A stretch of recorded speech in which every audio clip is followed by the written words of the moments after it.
Hello, আসসালামু আলাইকুম। আমি আব্দুর রহমান। ২ নাম্বার ক্লাসে আমরা কয়েকটা টুলস এর ডিটেইলস ব্যবহার দেখব। এর আগের ক্লাসে সবগুলা টুলস এরই সংক্ষিপ্ত আকারে বর্ণনা দেখেছি। এবার আমরা একটা পেজ নিয়েছি এখানে। পেজ নেওয়ার পর এখান থেকে ফাইলে যাব, যাওয়ার পরে ওপেনে ক্লিক করব। ওপেনে ক্লিক করে আমাদের যে ওয়ালপেপার গুলো আছে আমরা সেই ওয়ালপেপার গুলো এখান থেকে যে কোনো একটা ওয়ালপেপার নিলাম। নেওয়ার পরে এই ওয়ালপেপারটা আমরা এইখানে যে টাইটেল বার আছে টাইটেল বারটাকে ধরে এটা টাইটেল বারের সাথে ফিক্স করে দিলাম। ফিক্স করার পর এবার যে প্রথম টুলটি দেখতে পাচ্ছি এই টুলটির নাম হচ্ছে মুভ টুল।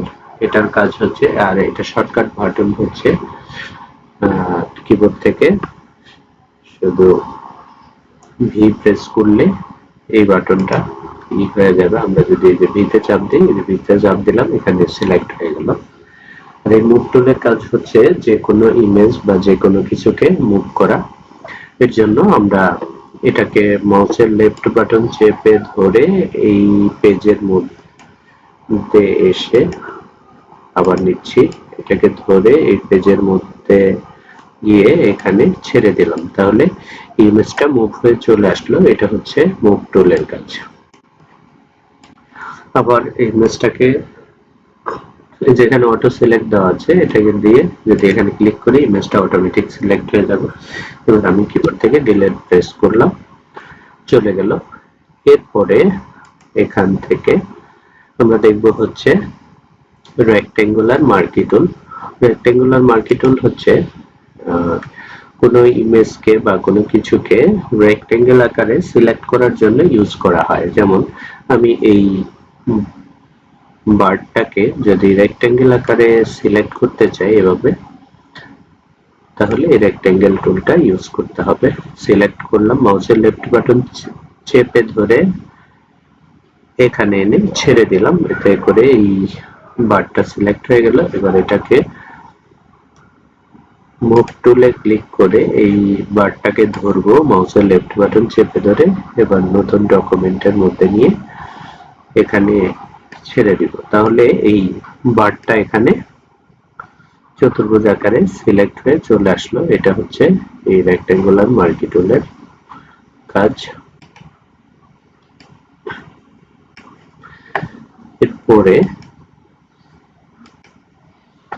এখানে এই রেক্টেঙ্গুলার মার্কি টুলেরই উপরে কিছু ব্যবহার আছে, যেমন উপরেরটা সিলেক্ট ছিল আমরা যখন মুভ করলাম। এবার দ্বিতীয়টা সিলেক্ট করে এখানে মাউস নিলে নাম দেখাচ্ছে অ্যাড টু সিলেকশন। এটার সাথে আমরা চাইলে আরো কিছু অ্যাড করতে পারবো, যেমন এটুক সিলেক্ট করে ছেড়ে দিলাম, তাতে করে এই অংশটা অ্যাড হয়ে গেল। এখন আমি চাচ্ছি এই অংশটাও যেন অ্যাড হয় এটার এই পাখিটার সাথে। এটা হচ্ছে অ্যাড টু সিলেকশন, কিছু সিলেকশন অ্যাড করলাম এটার সাথে। এরপরে যে টুলটি আছে এই টুলটি হচ্ছে সাবট্রাক্ট ফ্রম সিলেকশন। আমরা যদি এই সিলেকশন থেকে কিছু অংশ বাদ দিতে চাই, যেমন এটা সিলেক্ট করে মাউসের লেফট বাটন চেপে ধরে এই অংশটুকু সিলেক্ট করে ছেড়ে দিলাম, তাহলে এই অংশটুকু আমাদের সিলেকশন থেকে বাদ পড়ে গেল। আবার চাইলে আমরা এখান থেকেও বাদ করতে পারবো।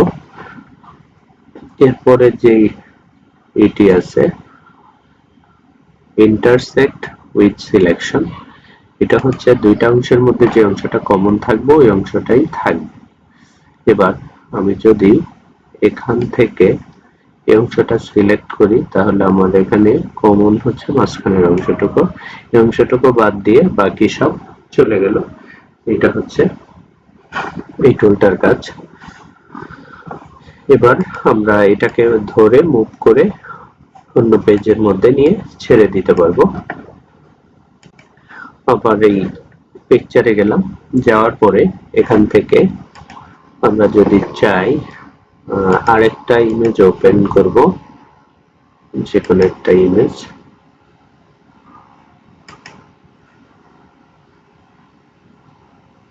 এটাকেও টাইটেল বার ধরে এখানে ফিক্স করে দিলাম। দেওয়ার পরে এখান থেকে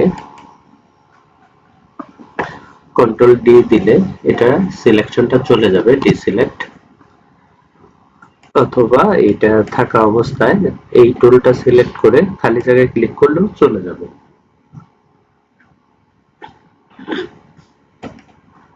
আবার আমি এখান থেকে এই সিলেকশনটা রাখলাম, রেখে এই বারটাকে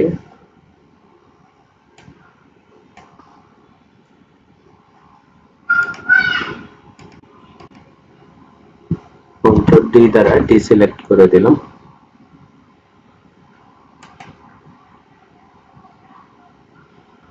এখানে যে সিলেকশনটা আছে আমি যদি চাই একটা নির্দিষ্ট সাইজ অনুযায়ী সিলেকশন করব এই পাখিটাকে, তাহলে এই যে ফিক্স সাইজ স্টাইলের এখান থেকে এবার এখানে ওয়াইড দিলাম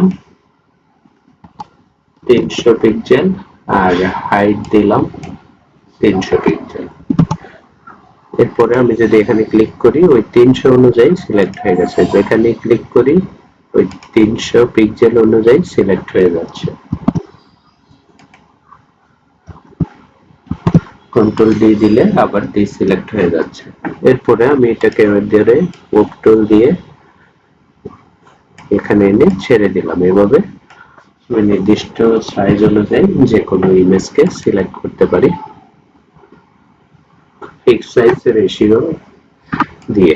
এরপরে এখানে মাউসটা চেপে ধরলে এখানে আরেকটা টুল দেখতে পাবো, ইলেকট্রিক্যাল মার্কি টুল। এই ইলেকট্রিক্যাল মার্কি টুলের কাজ হচ্ছে কোনো ইমেজকে ইলেকট্রিক্যাল মার্কি টুল ওয়াইজ বৃত্তাকারে সিলেকশন করার জন্য ইউজ করা হয়।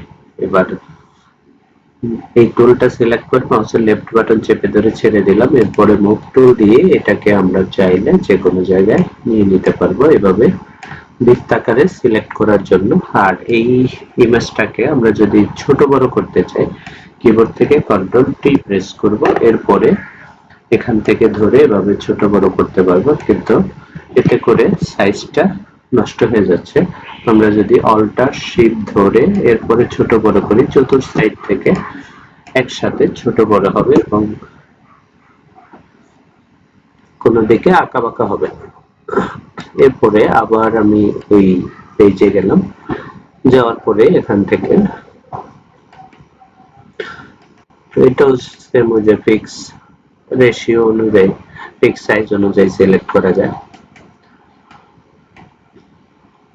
ইলেকট্রিক্যাল মার্কি টুলটাই আবার নিলাম, নেওয়ার পরে কন্ট্রোল ডি দ্বারা ডিসিলেক্ট করে দিলাম। আমরা যদি চাই এটাকে ধরে এই সাইজটাকে এখান থেকে নরমাল করে দিলাম, দিয়ে আমরা মাউসের লেফট বাটন চেপে ধরে এরকম বাঁকা করে সিলেক্ট করতে পারি। আবার নিচের দিকে যদি বাঁকা করি এরকম বাঁকা করেও সিলেক্ট করতে পারবো ইলেকট্রিক্যাল মার্কি টুল দিয়ে।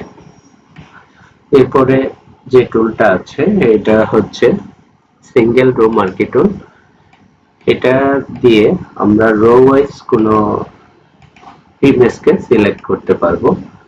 যেমন এই ইমেজটাকে আমরা যদি সিলেক্ট করতে চাই এখানে ক্লিক করলাম, কিবোর্ড থেকে কন্ট্রোল সি দিলাম, এরপরে এখানে এনে আমি রাখবো, তাহলে কন্ট্রোল টি দিলাম। এই যে একটা লাইন চলে আসছে, কন্ট্রোল টি দিয়ে সিলেক্ট করলাম। এরপরে আমি যদি একটু নিচের দিকে নামিয়ে দিই তাহলে দেখতে পাচ্ছি, এবং কন্ট্রোল টি দিয়ে সিলেক্ট করে এটাকে একটু ছোট করে দিই, তাহলে আমরা দেখতে পারবো যে যে অংশটা আমরা সিলেক্ট করেছি ওই অংশটা এখানে চলে আসছে। এটা হচ্ছে সিঙ্গেল রো মার্কি টুল। এরপরে সিঙ্গেল কলাম মার্কি টুল, এটা কলাম ওয়াইজ সিলেক্ট করার জন্য ইউজ করা হয়। এখানে ক্লিক করলাম, এরপরে কিবোর্ড থেকে কন্ট্রোল সি প্রেস করব, নতুন পেজে এসে কন্ট্রোল ভি দেব, এরপরে কন্ট্রোল টি দিয়ে এটাকে ট্রান্সফর্ম করতে পারবো। এরপরে আমি যদি চাই এটাকে ছোট বড় করব সেটাও করা যাবে। এটা হচ্ছে সিঙ্গেল কলাম মার্কি টুলের কাজ।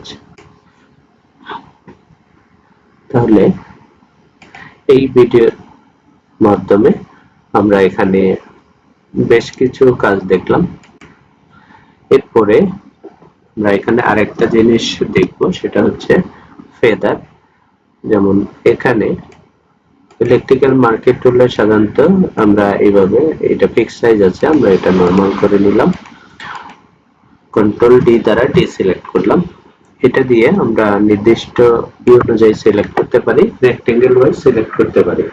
এখন আমি এখানে কিছু ফেদার বাড়িয়ে দেব। ফেদার এখন আছে 0, করে দিলাম এখানে 20। দেওয়ার পরে মাউসের লেফট বাটন চেপে ধরে এবার একটু সিলেক্ট করি।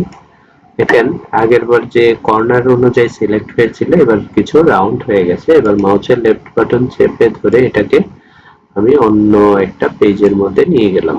নেওয়ার পরে কন্ট্রোল টি দ্বারা সিলেক্ট করলাম, এরপরে এটারে অল্টার শিফট ধরে ছোট করে দিচ্ছি। তাহলে এই যে সিলেকশনের বাইরে যে অংশটা আছে এটা হালকা ঝাপসা হয়ে গেছে, এতে করে ব্যাকগ্রাউন্ডের ইমেজের সাথে মিলে গেছে। এভাবে ফেদার অনুযায়ী এটা করা যায়। আমরা যদি ফেদারের পরিমাণটা আরো বাড়িয়ে দেই, যেমন 20 ছিল, আমরা এখানে 50 করে দিলাম, দিয়ে এন্টার করে দিলাম। এবার যদি এখানে এই অংশটাই সিলেক্ট করি, সিলেক্ট করার পরে এবার এটাকে টেনে নতুন পেজে নিয়ে ছেড়ে দিলাম, কন্ট্রোল টি দ্বারা সিলেক্ট করলাম। এবার অল্টার শিফট ধরে দুই পাশ থেকে সমানভাবে ছোট করতে পারি। এরপরে এটা সমান সাইজেই করলাম, করে এবার আমরা এইটা এবং এইটার পার্থক্যটা দেখতে পাচ্ছি। এটা একটু বেশি ঝাপসা হয়েছে সাইড দিয়ে, আর এটা হালকা ঝাপসা হয়েছে। তাহলে এই ভিডিওতে আমরা কি কি শিখলাম সেটা হচ্ছে কয়েকটি টুলের কাজ শিখেছি। রেক্ট্যাঙ্গুলার মার্কি টুল, ইলিপ্টিক্যাল মার্কি টুল। রেক্ট্যাঙ্গুলার মার্কি টুল হচ্ছে রেক্ট্যাঙ্গেল ওয়াইজ সিলেক্ট করার জন্য, ইলিপ্টিক্যাল মার্কি টুল বৃত্তাকারে সিলেক্টের জন্য। এরপর সিঙ্গেল রো মার্কি টুল রো আকারে সিলেক্ট করার জন্য, সিঙ্গেল কলাম মার্কি টুল কলাম ওয়াইজ সিলেক্ট করার জন্য। আর শিখেছি মুভ টুল, যে কোনো কিছুকে মুভ করানোর জন্য ইউজ করা হয়। এছাড়া শিখেছি এখান থেকে ফেদারের কাজ, ফেদার দিয়ে যদি ফেদারের পরিমাণটা একটু বাড়িয়ে দেই, ইমেজের সাইডের যে অংশটা আছে ওটা হালকা ঝাপসা হয়ে যাবে। আজকের ভিডিওতে আমরা এটুকুই দেখলাম। আর এই টুল সম্পর্কে কারো কোনো কিছু জানার থাকলে অবশ্যই কমেন্ট করে জানাতে ভুলবেন না। থ্যাংক ইউ সবাইকে ভিডিওটি ধৈর্য ধরে দেখার জন্য।